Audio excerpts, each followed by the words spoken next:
রিয়ান আর হচ্ছে পার্থ কুমার, তাই না? জি স্যার। আমি কি আপনাদেরকে অ্যাটেন্ডেন্স শিট পাঠিয়েছিলাম এই সেমিস্টারের? না স্যার, অ্যাটেন্ডেন্স শিট পাঠাননি, কিন্তু একটা মানে অর্থাৎ যারা এখানে অ্যাটেন্ড ছিল তাদেরকে নিয়ে আমি নাম আইডি দিয়ে একটা অ্যাটেন্ডেন্স শিট তৈরি করেছি। আচ্ছা, আমি অফিশিয়াল অ্যাটেন্ডেন্স শিটটা এখন পাঠাচ্ছি।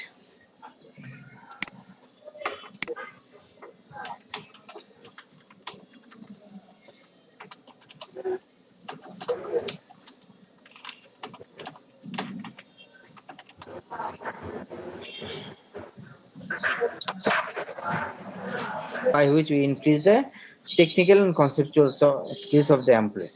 So আমরা যদি একটু পার্থক্যটা দেখি তাহলে ডেফিনেশন গুলো আরো ক্লিয়ার হয়ে যাবে। দুইটার পার্থক্যের মধ্যে প্রথমে হচ্ছে যে ট্রেনিং কি করে, training provide your technical skill, that means the skills which are needed for current job related যে স্কিলগুলো এগুলোকে আমরা বলছি technical skill. Training program increases your technical skill. On the other hand, development program increase your conceptual skill, that means future decision making, analytical skill, এগুলোকে আমরা বলছি development programme. So এই যে টেকনিক্যাল স্কিল গুলো দেয়, এই স্কিল গুলো হচ্ছে কারেন্ট জবের জন্য, সেই জন্য training is related to current job, development is related to future job. Future job বলতে বোঝাচ্ছে ফিউচার আননোন সিচুয়েশন, আনসার্টেন সিচুয়েশনের ডিসিশন নেওয়ার জন্য যে স্কিল দরকার সেগুলোকে আমরা বলছি ফিউচার জব রিলেটেড স্কিলস। এটা আরেক নাম, এই স্কিলগুলো আরেক নাম হচ্ছে কনসেপচুয়াল স্কিল। আরেকটা ফিচার আমরা অধিকাংশ ক্ষেত্রে দেখতে পাই, but that is not always true, সেটা হচ্ছে ট্রেনিং ইজ ইম্পোজড। ট্রেনিং গুলো অর্গানাইজেশন থেকে অনেকটা জোর করে দেওয়া হয়, এমপ্লয়িরা সেভাবে মোটিভেটেড থাকে না, কিন্তু ডেভেলপমেন্ট প্রোগ্রামগুলো অনেকটা স্পন্টিনিয়াস। যেমন অর্গানাইজেশনের কয়েকজন ম্যানেজারকে বললো যে আপনাদেরকে একটা ইন্টারন্যাশনাল কনফারেন্সে পাঠাবো, দেখবেন তারা খুব স্পন্টিনিয়াস থাকে। আবার তাদেরকে ট্রেনিং এ পাঠালে সেরকম স্পন্টিনিয়াস থাকে না। তাহলে আমরা যদি দেখতে পাই যে ট্রেনিং প্রোগ্রামটা আসলে কার জন্য, এটা কি শুধু ম্যানেজারদের জন্য, না নন ম্যানেজারদের জন্য, না বোথ ট্রেনিং প্রোগ্রামগুলো?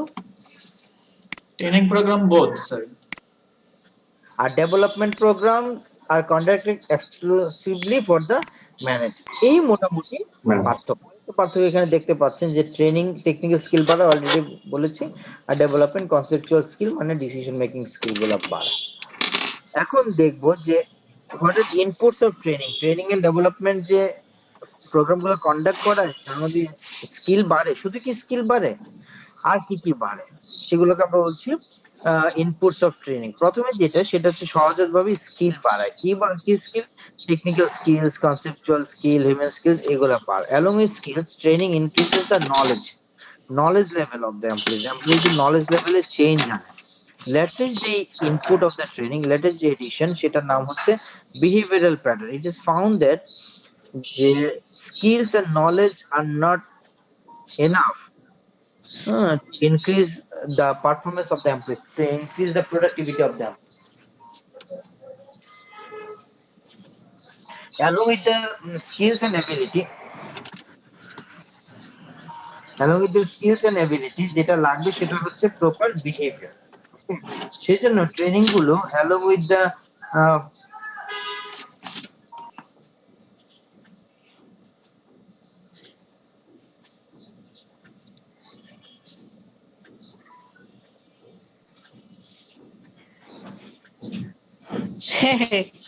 যেহেতু করে স্যার বলে ভালোই, এ প্লাস নিশ্চিত, এটা বলতে হয় গ্রুপে।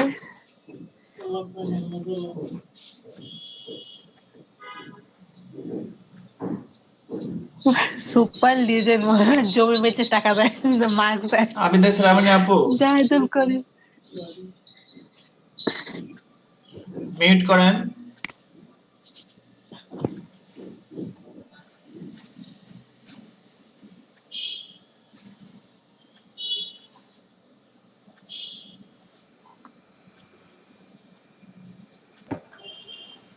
হ্যাঁ, শুনতে পাচ্ছেন? হ্যালো, জি স্যার শুনতে পাচ্ছি।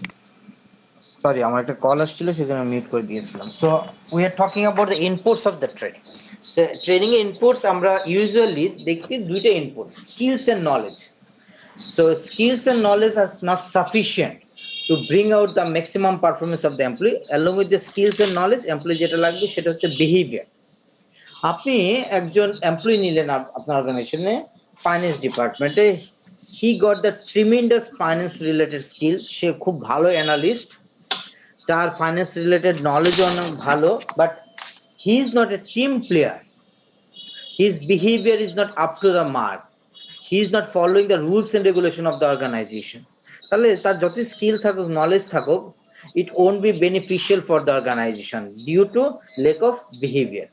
আমরা স্পোর্টসের ক্ষেত্রে যদি দেখি, আমি এক্সাম্পলটা সবসময় দেই, ধরেন কার কথা বলবো, এখানে অনেক ব্রাজিলের সাপোর্টার আছে, তারা মাইন্ড করে না, ব্রাজিলের প্লেয়ার, ব্রাজিলের এখন বর্তমান সময়ে কাকে সেরা প্লেয়ার মনে হয়? নেইমার, তাই না? জি স্যার। আরো বেশ ভালো প্লেয়ার আছে, কিন্তু Neymar one of the best players in Brazil. আমি কিন্তু আর্জেন্টিনার সাপোর্টার না যে আপনি ভাইবেন যে ব্রাজিলের এক্সাম্পল দিচ্ছি, আমি এমনি, আমি ইতালিয়ান সাপোর্টার। সো ধরেন Neymar is a tremendous player, তার স্কিলস এবিলিটি নিয়ে কি কোনো সন্দেহ আছে? No sir. আছে। হ্যাঁ জি স্যার, আছে তো। আছে, যারা বলবে, আমি বলবো তাদের ফুটবল নলেজ খুব কম। আপনি হয়তো কোনো সন্দেহ নেই স্যার, ওর স্কিল ভালো। সবাই তার স্কিল আছে, হ্যাঁ, অবশ্যই আছে।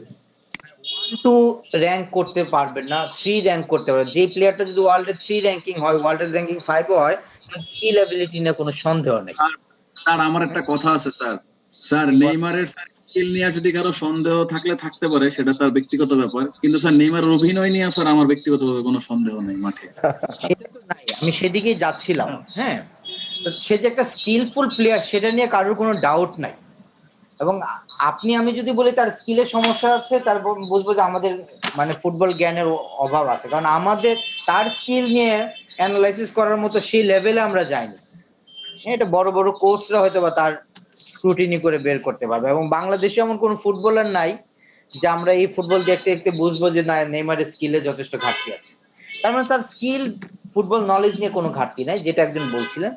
এখন দেখা গেল Neymar it's an asset for a team, কিন্তু তার একটা এই যে অ্যাক্টিং করার একটা টেন্ডেন্সি আছে, এবং আমরা জানি যে অ্যাক্টিং করলে যদি রেফারি ধরতে পারে বা যদি ফলস ডাইভ দেয়, সে রেড কার্ড পায়, তাই না? তো নেইমার দেখা গেল একটা ফলস ডাইভ দিল, রেড কার্ড পেয়ে গেল। এই যে 11 জনের টিম 10 জনে নেমে আসলো, 10 জনের পরিবর্তে ওই নেইমারের পরিবর্তে যদি ওই টিমে আমাকেও নিত, এখন কতজন থাকতো? 11 জন, আমি রেড কার্ড পেতাম না ধরেন। তো এই যে স্কিল বা নলেজ থাকার কারণও একটা এফিশিয়েন্ট এমপ্লয়ি অর্গানাইজেশনের রিসোর্স হিসেবে কনসিডার হয় না। কেন? Lack of proper organizational behaviour. অনেক সময় দেখা যায় সে যত স্কিলফুল হোক, যত নলেজেবল হোক, তার বিহেভিয়ারাল প্যাটার্নের কারণে সে বার্ডেন হয়ে যায় অর্গানাইজেশনের জন্য। হয় না এরকম? তো সেই জন্য নতুন এডিশন হচ্ছে, বলা হচ্ছে during training and development program will not only provide the skills, will not only provide knowledge to the employees, rather we will shape the behavior of the employees according to the nature of the organization nature অনুযায়ী তার behavioral shape করতে হবে। So nowadays there are 3 inputs of training: skills, knowledge and behavior. Development and ethics এ যাচ্ছি না, ethicsটাকে আমি behavior আন্ডারে ফেলে দিয়েছি। হ্যাঁ, সো 3 ধরনের ইনপুট দিয়ে আমরা ট্রেনিং এর মাধ্যমে তাকে স্কিলফুল করি। স্কিলফুল মানে কি? তাকে অ্যাবল করি, নলেজেবল করি তাকে, আর তার বিহেভিয়ারাল প্যাটার্নটা চেঞ্জ করি। নেক্সট যেটা জানবো সেটা হচ্ছে যে ট্রেনিং এর ইম্পর্টেন্স কি। এখানে আমি আর ধরে ধরে পড়াচ্ছি না, আমি জাস্ট একটা সামারি দিয়ে দিই। Training and development programs are important not only for employees, rather it is important for the group they belong to, যাদেরকে ট্রেনিং দিচ্ছি সেই গ্রুপের জন্য beneficial, and along with the group and individual training is also beneficial for the organization as well as একটা employee যখন training নেয়, অর্গানাইজেশনে হোক বা ডেভেলপমেন্ট প্রোগ্রাম হোক, এই যে এমবিএ এর মাধ্যমে ট্রেনিং নিচ্ছেন regarding business related issues, you are gathering business knowledge, you are enhancing your managerial skills, managerial competencies. Where will you apply this knowledge? আপনি নলেজটা কোথায় অ্যাপ্লাই করবেন? আপনার বাসায় না অফিসে? ডেফিনেটলি অর্গানাইজেশনে। তার মানে if any employee receive training or receive the development programs, it is not only beneficial for employee himself or herself, it is also beneficial for the organization and group as well as এগুলোকে আমরা বলছি importance of training. এখন কিভাবে individual জন্য beneficial, গ্রুপের জন্য, অর্গানাইজেশনের জন্য, এগুলো একটু দেখে নিয়ে। But now I am moving to the most important part of this chapter, সেটা হচ্ছে ট্রেনিং প্রসেস। ট্রেনিং প্রসেস কেন বলছি? Training is not a single task, it's not a loan task, it's not a isolated task.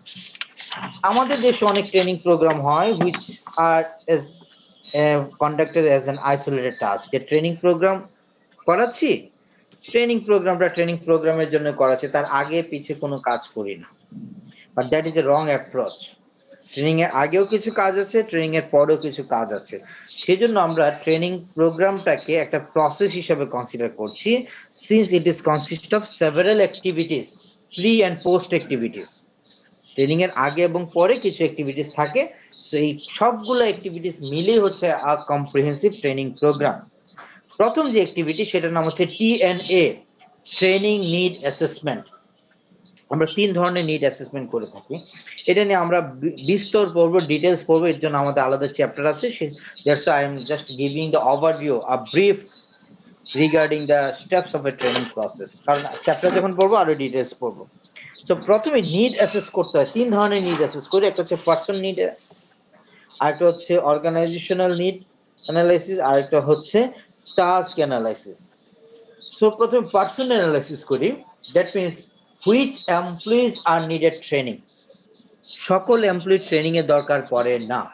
So we have to select who needs training, কোন employee training দরকার। এটা যদি ঠিক মতো অ্যাসেস না করি, what will happen if you choose the wrong person? আপনি 5 জনকে ট্রেনিং দিবেন আপনার অর্গানাইজেশনে, আউট অফ 50 এমপ্লয়িজ, 50 জন এমপ্লয়ির মধ্যে 5 জনকে ট্রেনিং দিবেন। and if you pick wrong 5, what will happen? এই রং 5 কে যখন সেন্ড করবেন, they will not be interested about the training program. তাকে ট্রেনিং দিবেন, সে ইন্টারেস্টেড হবে না, কারণ সে হয়তো এই ব্যাপারগুলো জানে, সেই ব্যাপারগুলো তেমন আগ্রহ নাই। নট অনলি দ্যাট, এই 5 জনের ক্ষতি করছে না, যে 5 জনের ট্রেনিং দরকার ছিল তাকে তো ট্রেনিং দিতে পারছেন না, তার মানে আপনি একটা হিউজ নাম্বার অফ পিপলকে ডিপ্রাইভ করছেন। That's why first TNA is person analysis. এখন 5 জনকে, রাইট 5 জনকে পিক করলেন যে দিস 5 রিকোয়ার্স ট্রেনিং। এখন 5 জনের যে ট্রেনিং দরকার, সবার কি একই ধরনের ট্রেনিং দরকার? কি মনে হয়? এখন দেয়ার আর 23 স্টুডেন্ট ইন দিস ক্লাস। এই সেকশনে 23 জন স্টুডেন্ট আছে। 23 জনের কি একই রকম ট্রেনিং লাগবে? সবার কি সব ধরনের, সবার কি একই রকম lackings? No, sir. No. Requires different types of training. কেউ হয়তো বা ইংলিশে ভালো না, তাকে ইংলিশ রিলেটেড ট্রেনিং দিব, কেউ ম্যাথমেটিক্সে খারাপ, ম্যাথমেটিক্স রিলেটেড ট্রেনিং দিব, কারোর প্রেজেন্টেশন স্কিল ভালো না, প্রেজেন্টেশন ট্রেনিং দিব, যার যেই কাজের জন্য ট্রেনিং দরকার সেগুলো দিব। So second, after person analysis we go for task analysis, যে কোন কাজের জন্য ট্রেনিং দিব। Clear? and finally we have to go for organizational analysis. আপনি পার্সন অ্যানালাইসিস করলেন যে মিস্টার XYZ ABC তাদের ট্রেনিং লাগবে, তাদের এই কাজের জন্য ট্রেনিং লাগবে, but organization is not ready to provide training. Organization doesn't have any policy regarding training. Organization is not ready to provide you the budget to conduct the training. So as a head of HR, can you conduct this training? No. Organization যদি তার budget না থাকে, organisation যদি training related policy না থাকে, organisation training দেওয়ার জন্য interested না হয়, HR ডিপার্টমেন্ট তো কখনো ট্রেনিং দিতে পারবে না, because HR department is the part of the organization. সেই জন্য আমাদের করতে হবে organization analysis. Training need assess করলাম, আমি রাইট পারসন গুলোকে পেয়ে গেলাম, তাকে কি কি ট্রেনিং দিব সেটা পেয়ে গেলাম, আমরা অর্গানাইজেশন কেমন বাজেট আছে, কি পলিসি সেটা জেনে নিলাম। Then we will go or move to the next step of the training process, that is called readiness for training.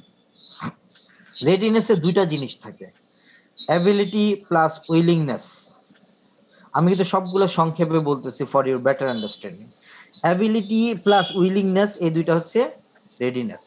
এখন আপনি যে 5 জনকে সিলেক্ট করলেন, রাইট 5 জনকে সিলেক্ট করলেন, এখন আমাকে দেখতে হবে whether they are able or not. Ability এবং উইলিংনেস বলতে হচ্ছে অ্যাবল এন্ড উইলিংনেস। এখন তাদের প্রি রিকুইজিট আছে কিনা, যে বিষয়ে ট্রেনিং দিবেন সেটা তার ফান্ডামেন্টাল নলেজ আছে কিনা, প্রিলিমিনারি নলেজ আছে কিনা, so that they can receive the training properly. সেই জন্য আমরা দেখি প্রথম তার এবিলিটি আছে কিনা, সেকেন্ড তার উইলিংনেস আছে কিনা, সে বুঝে এবং ট্রেনিং এর যে কন্টেন্ট গুলো সেগুলো সে বুঝবে, কিন্তু তার কোনো ইচ্ছা নাই, মোটিভেশন নাই, তাহলে হবে না। তাহলে মানে আমাকে সেকেন্ডলি রেডিনেস টেস্ট করতে হবে। রেডিনেস টেস্ট করার জন্য আমরা তার এবিলিটি, উইলিংনেস দেখি। কোনোটার একটা যদি ঘাটতি হয় তাহলে তাকে আমি ট্রেনিং সেন্টারে পাঠাবো না।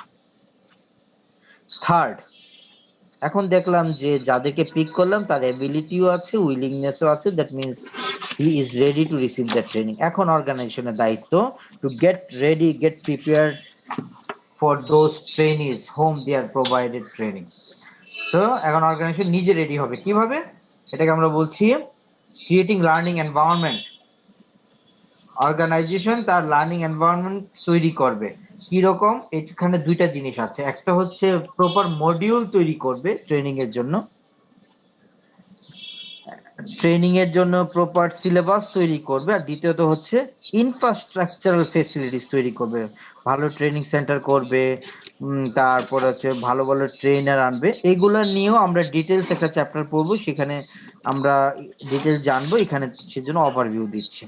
সো ক্রিয়েটিং লার্নিং এনভায়রনমেন্ট বলতে বোঝাচ্ছি লার্নিং প্রসেসটা কেমন হবে, ট্রেনার কারা হবে, লার্নিং সেন্টারটা, ট্রেনিং সেন্টারটা কেমন হবে, কি কি ফেসিলিটিস থাকবে, কি কি কন্টেন্ট পড়ানো হবে, এইগুলা আমরা ঠিক করব। এটাকে বলছি ক্রিয়েটিং লার্নিং এনভায়রনমেন্ট।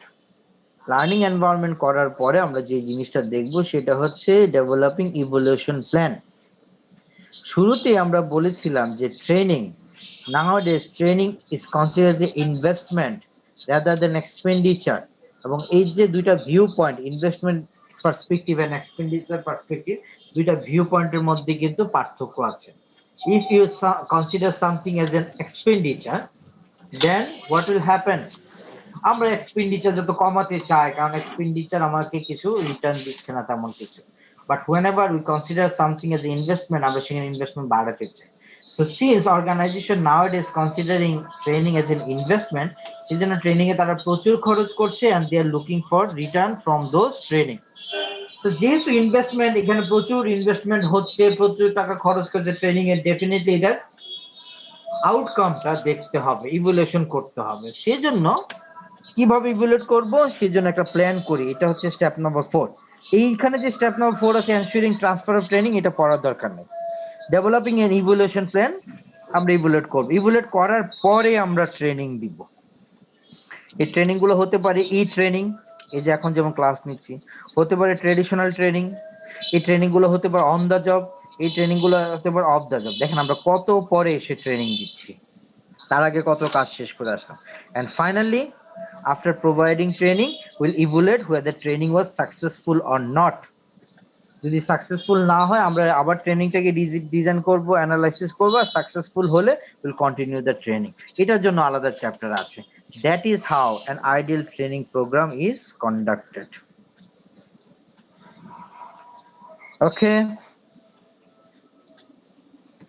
এই হচ্ছে আমাদের second chapter, introduction to training and development.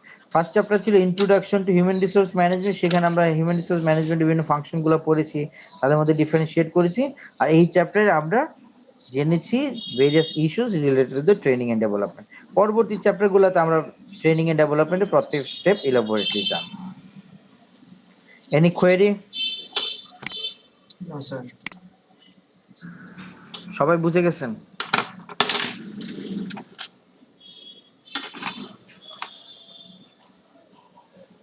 সবার কাছে কি ক্লিয়ার? তাহলে আমরা যেতাম।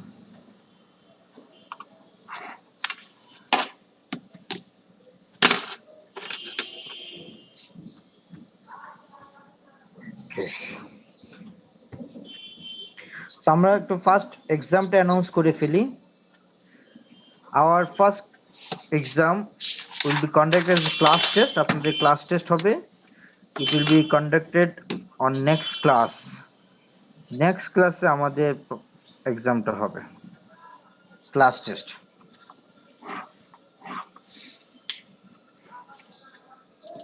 শুধু কি এই চ্যাপ্টারের উপরে? না, সিলেবাস হচ্ছে chapter introduction to human resource management আর introduction to training and development, এই দুইটা চ্যাপ্টার উপর হবে 10 মার্কসের, এবং এই পরীক্ষাটা হবে এমসিকিউস, সবগুলো এমসিকিউস থাকবে 10 মার্কস।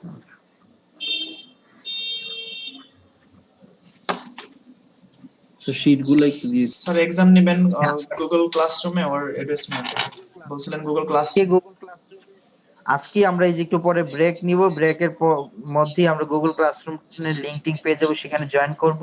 Okay sir. হ্যাঁ, এবং সবাই কি গুগল ক্লাসরুমে এক্সাম দেওয়ার অভিজ্ঞতা আছে? জি স্যার, আমরা সবাই এক্সাম দিচ্ছি। জি স্যার আছে। আচ্ছা, মিনিট শুনতে পাচ্ছেন আমাকে? জি স্যার। আমার বিডি রেন নেই, সেজন্য 40 মিনিট পর পর কেটে যায়, 40 মিনিট পর আবার জয়েন করতে হবে। আচ্ছা, আমি এখন গুগল ক্লাসরুমের লিংকটা এখন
overall strategy of the organization, that is called strategic training and development.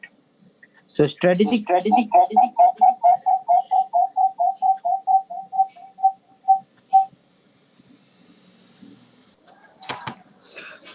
আমরা এই চ্যাপ্টার থেকে তাহলে কি কি পড়বো একটু লিখি, তারপরে আমাদের আরো বেটার আন্ডারস্ট্যান্ডিং আসবে। প্রথমে আমরা জানবো, সবাই কি শুনতে পান আমাকে?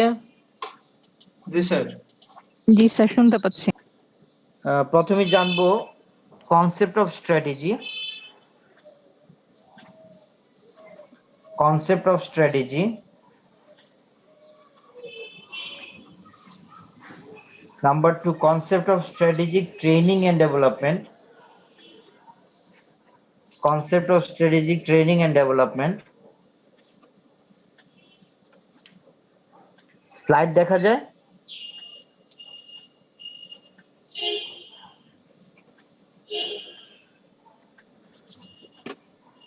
জি স্যার। কি বলছেন sir? Sir Concept of strategy, ঠিক আছে? Number 1, concept of strategy. Number 2, concept of strategic training and development.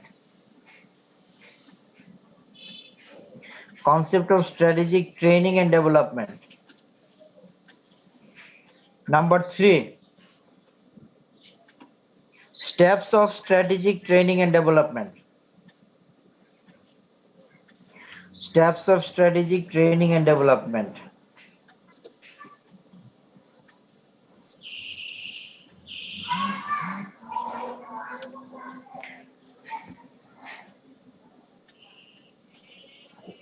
Number 4 is very, very important.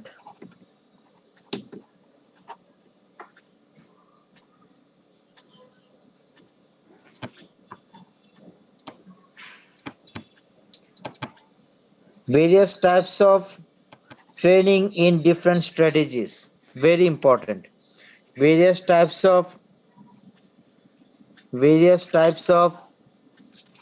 training in different strategies.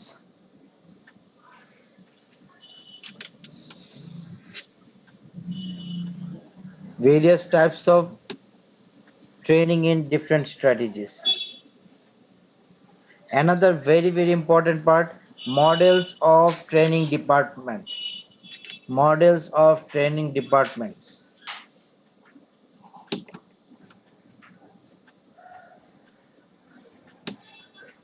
এটা 4টা সাব পয়েন্ট হবে, সাব পয়েন্ট গুলোর নাম একটু লিখে ফেলেন। মডেলস অফ ট্রেনিং ডিপার্টমেন্টের 4টা sub point: faculty model, customer model, matrix model, corporate university model. Faculty model, customer model, matrix model, corporate university model. Faculty model, customer model, matrix model, corporate university model.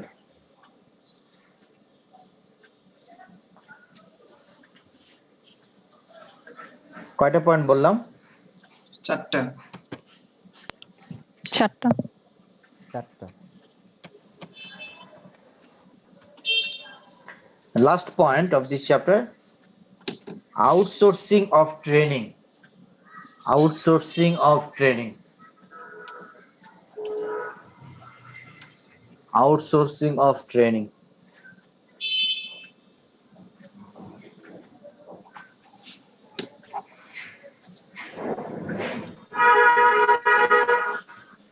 So these 5 issues will be discussed under this chapter. তাহলে প্রথমে হচ্ছে concept of strategy. স্ট্র্যাটেজিটা কি? Strategy হচ্ছে এক ধরনের plan, action plan which is developed to defeat the competitor. কম্পিটিটরকে হারানোর জন্য যেই প্ল্যানগুলো করি সেটার নাম হচ্ছে strategy.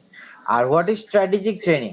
Whenever we develop the training program, whenever we design the training program to defeat the competitor, competitor অবস্থা মাথায় রেখে, অর্গানাইজেশন স্ট্র্যাটেজি ইমপ্লিমেন্টেশনকে মাথায় রেখে যখন ট্রেনিং প্রোগ্রামগুলো ডিজাইন করি, সেই ট্রেনিং প্রোগ্রামগুলোকে বলা হচ্ছে strategic training program and development. এখন প্রশ্ন হচ্ছে আমরা কেন শুধু ট্রেনিং প্রোগ্রাম করলে হবে না? Why we must go for designing strategic training program? Suppose আপনার HR ডিপার্টমেন্ট বা training department is designing such a training program by which you cannot defeat the competitor, by which you cannot attain the goal of the organization, by which you cannot capture the market share, you do not become the market leader. তাহলে what is the necessity of the training program? যেমন example যদি দেই, organisation চিন্তা করলো যে from this year organization will select more fresh graduate. তাহলে কি training বেশি লাগবে না কম লাগবে? আগে যত ফ্রেশ গ্রাজুয়েট নিত, এখন থেকে ফ্রেশ গ্রাজুয়েট বেশি নেবে অর্গানাইজেশন চিন্তা করলো। তাহলে স্যার ট্রেনিংও বেশি লাগবে। ট্রেনিং বেশি লাগবে, তাই না? জি স্যার। আবার অর্গানাইজেশন মনে করলো যে এই বছর করোনা কোভিড-19 এর কারণে আমরা কস্ট মিনিমাইজ করব, তাহলে কি ট্রেনিং প্রোগ্রাম বাড়াবো না কমাবো? কমাবো স্যার। ট্রেনিং প্রোগ্রাম কমাবো। এই যে ওভারঅল অর্গানাইজেশনকে মাথায় রেখে যে ট্রেনিং প্রোগ্রামগুলো আমরা করি বা ট্রেনিং প্রোগ্রামগুলোকে যেভাবে ডিজাইন করি সেগুলোকে আমরা বলছি স্ট্র্যাটেজিক ট্রেনিং। বাংলাদেশ গভর্নমেন্টের স্পেশালি আওয়ামী লীগ গভর্নমেন্ট 2009 সালে দায়িত্ব নেওয়ার পর থেকে তাদের মেইন মটো কি, তাদের থিম কি? গভর্নমেন্টের মটো বা থিম কি? Sir digital Bangladesh. Digital Bangladesh, তাই না? তাহলে এটা কিসের স্ট্র্যাটেজি? এটা কি ওই ট্রেনিং ডিপার্টমেন্টের স্ট্র্যাটেজি না ওভারঅল অর্গানাইজেশনের strategy? Overall sir. Sir overall organizational strategy. Organizational strategy. এখন আপনি যদি এখন গভর্নমেন্ট অফিস গুলো যদি আগের মতো ট্রেডিশনাল ট্রেনিং দেয়, অর্গানাইজেশন গোল অ্যাচিভ হবে?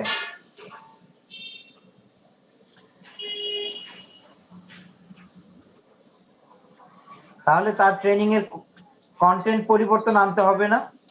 জি sir. Digitalisation related, ICT related training বেশি দিতে হবে।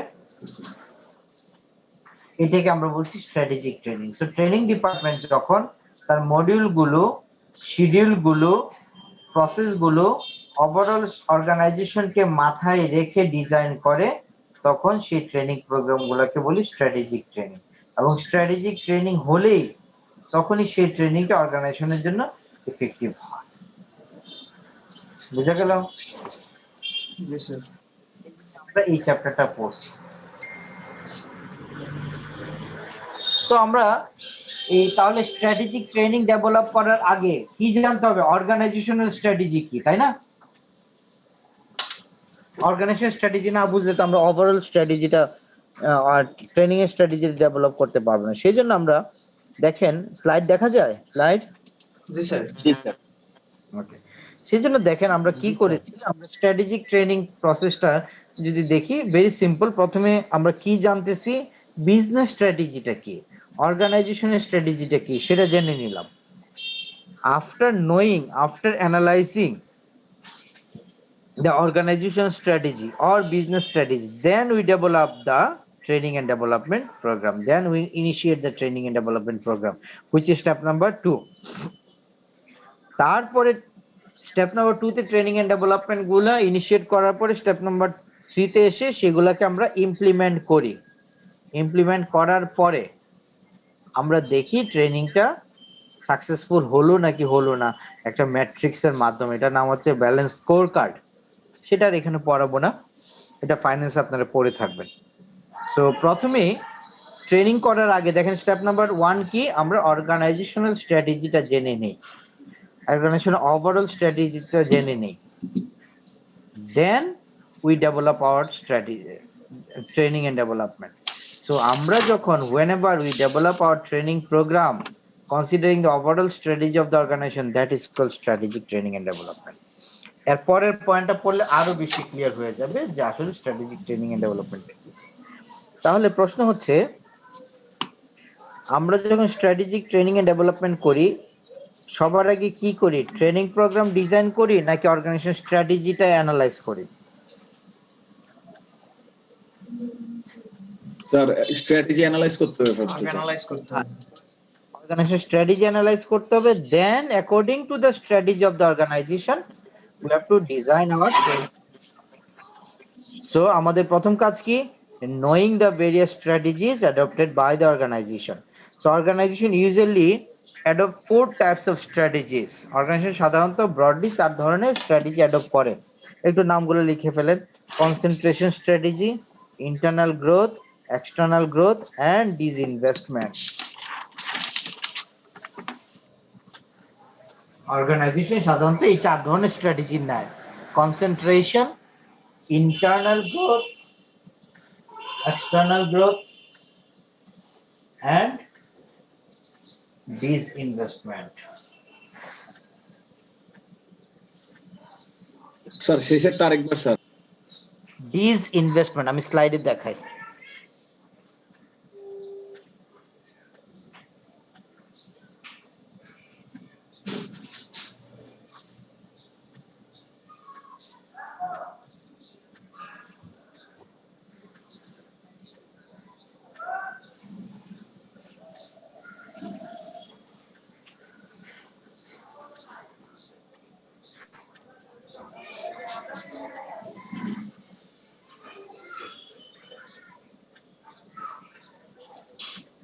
লিখছি?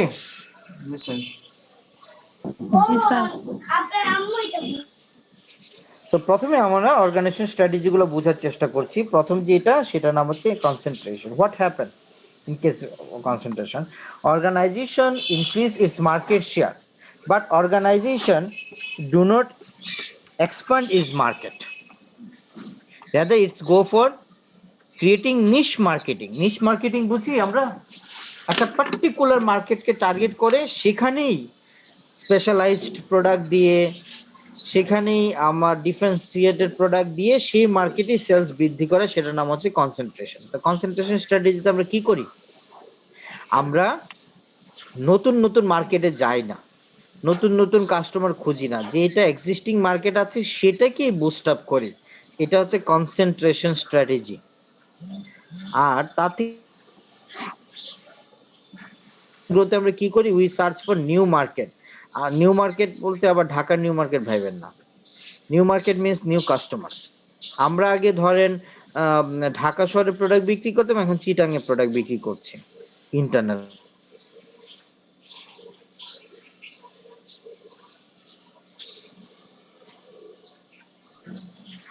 সো একটা অর্গানাইজেশন কনসেন্ট্রেশন স্ট্র্যাটেজি ফলো করছে, আরেকটা ইন্টারনাল গ্রোথ স্ট্র্যাটেজি ফলো করছে। দুইটা কি ট্রেনিং একই হবে নাকি ডিফারেন্ট টাইপস অফ ট্রেনিং হবে? ডিফারেন্ট হবে স্যার। ডিফারেন্ট হবে। কনসেন্ট্রেশন আমরা কি করি, কিভাবে কনসেন্ট্রেশন স্ট্র্যাটেজি ইমপ্লিমেন্ট করি? আমরা কনসেন্ট্রেশন স্ট্র্যাটেজি ইমপ্লিমেন্ট করি হচ্ছে quality of the products improve করে। আমরা কি নতুন প্রোডাক্ট দেই কাস্টমারকে, নতুন কাস্টমার খুঁজি না, কাস্টমারকে ভালো আগে থেকে বেটার প্রোডাক্ট দিয়ে সেলস বাড়ায়। তাহলে আমাদের এমপ্লয়িকে কোন ধরনের ট্রেনিং দিতে হবে? Quality related training. আবার ইন্টারনাল গ্রোথে আমরা কি করি, নতুন নতুন মার্কেট খুঁজে বের করি, নতুন নতুন কাস্টমার। তখন এমপ্লয়ি গুলোকে কি ধরনের ট্রেনিং দিতে হবে? কমিউনিকেশন রিলেটেড ট্রেনিং, যে নতুন নতুন কাস্টমারের সাথে কমিউনিকেট করা। তারপরে এমপ্লয়িকে নিউ মার্কেট ফিচার সম্পর্কে ট্রেনিং দিতে হবে, কাস্টমার বা মার্কেট সেগমেন্টেশন সম্পর্কে ট্রেনিং দিতে হবে। সো এই যে ট্রেনিং কন্টেন্ট বা ট্রেনিং প্রোগ্রামটা ভেরি করছে, কেন ভেরি করছে? Due to the variation of the strategy of the organization. আবার আপনি ফলো করছেন এক্সটার্নাল গ্রোথ। এক্সটার্নাল গ্রোথ কি? Merger, acquisition. আমি বিজনেসকে এক্সপ্যান্ড করছি কিভাবে? নতুন প্রোডাক্ট বাড়িয়ে না, নতুন কাস্টমার বাড়িয়ে না, rather merging with another organization, অন্য অর্গানাইজেশনের সাথে এক হয়ে গেলাম, তখন আমার বিজনেস বড় হয়ে গেল না? এটাকে বলছি এক্সটার্নাল গ্রোথ। এক্সটার্নাল গ্রোথে কি হয়, যেমন আমরা জানি যে বছর 2-3 আগে রবি এবং এয়ারটেল এক হয়ে গেল। তাহলে রবি এবং এয়ারটেল যে এক হয়ে গেল, কোন ধরনের স্ট্র্যাটেজি নিল organisation? Concentration, internal growth, external growth, কোনটা? External growth. সো রবির কালচার, এয়ারটেলের কালচার, কর্পোরেট কালচার কি এক? না স্যার। No sir. সো এই যে যখন অর্গানাইজেশন এক্সটার্নাল গ্রোথ স্ট্র্যাটেজি নিল, তার ফলে কি হলো, কি কি ট্রেনিং দিতে হয় শুনেন। ক্রস কালচারাল ট্রেনিং, কারণ তারা তো এখানে একসাথে হয়ে গেছে, এক এক অর্গানাইজেশন এক এক কালচার, তাদের নতুন নতুন কালচার শিখতে হবে। Stress management related training. Robi Airtel যে এক হয়ে গেছে, তাদের এমপ্লয়ি কি সংখ্যা কি আগের মতোই থাকবে না কমে যাবে? ছাঁটাই হবে, কিছু তা বাড়বে, কিছু ছাঁটাই হবে স্যার, কিছু আবার নতুন কিছু জয়েন করবে, কিন্তু ওভারঅল কিন্তু কমবে। ধরেন রবিতে 1500, এয়ারটেলে 1000, মোট 2500। তো দুইটা যখন একসাথে হয়ে যাবে তখন তার 2500 এমপ্লয়ি দরকার আছে? No sir. আগের থেকে কম এমপ্লয়ি লাগবে না, যেহেতু একটা অর্গানাইজেশন হয়ে গেছে। তো অনেক এমপ্লয়ি তার চাকরি হারাবে, তখন তাদেরকে কি ধরনের ট্রেনিং দিতে হবে? সার্চিং নিউ জব, তারপরে হচ্ছে তার কালচার রিলেটেড ট্রেনিং। দেখছেন, স্ট্র্যাটেজি চেঞ্জ হলো, সাথে সাথে ট্রেনিং কন্টেন্ট চেঞ্জ হবে। এন্ড ফাইনালি হচ্ছে disinvestment, that's a negative aspects. So ডিসইনভেস্টমেন্টে কি হয়? Especially due to COVID-19, we found that many organizations go for retrenchment. Retrenchment-এর মধ্যে গেছে, তাই না? জি স্যার। So এই যে many organizations went for retrenchment, downsizing. As a result, what happened? এই retrenchment-এ গেল, downsizing-এ গেল, তারা বিজনেস অপারেশন কমিয়ে নিল না, অনেক প্রোডাকশন বন্ধ হয়ে গেল, অনেক এমপ্লয়ি ছাঁটাই হয়ে গেল। তখন তাদেরকে কি ধরনের ট্রেনিং দিয়েছে? Motivation related training, stress management training, outplacement related training. তো আমরা দেখতে পাচ্ছি যে অর্গানাইজেশনের ট্রেনিং কন্টেন্ট গুলো যখন আমরা ওভারঅল স্ট্র্যাটেজি অনুযায়ী করি, তখনই ট্রেনিং প্রোগ্রামগুলো সাকসেসফুল হয়, তখনই সেটাকে আমরা বলছি স্ট্র্যাটেজিক ট্রেনিং অ্যান্ড ডেভেলপমেন্ট। ওকে,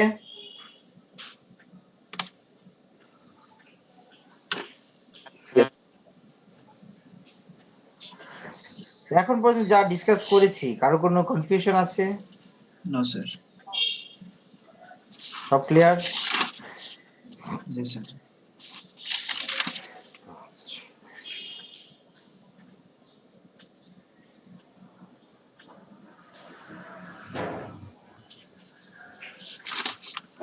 তারপরের পয়েন্ট কি?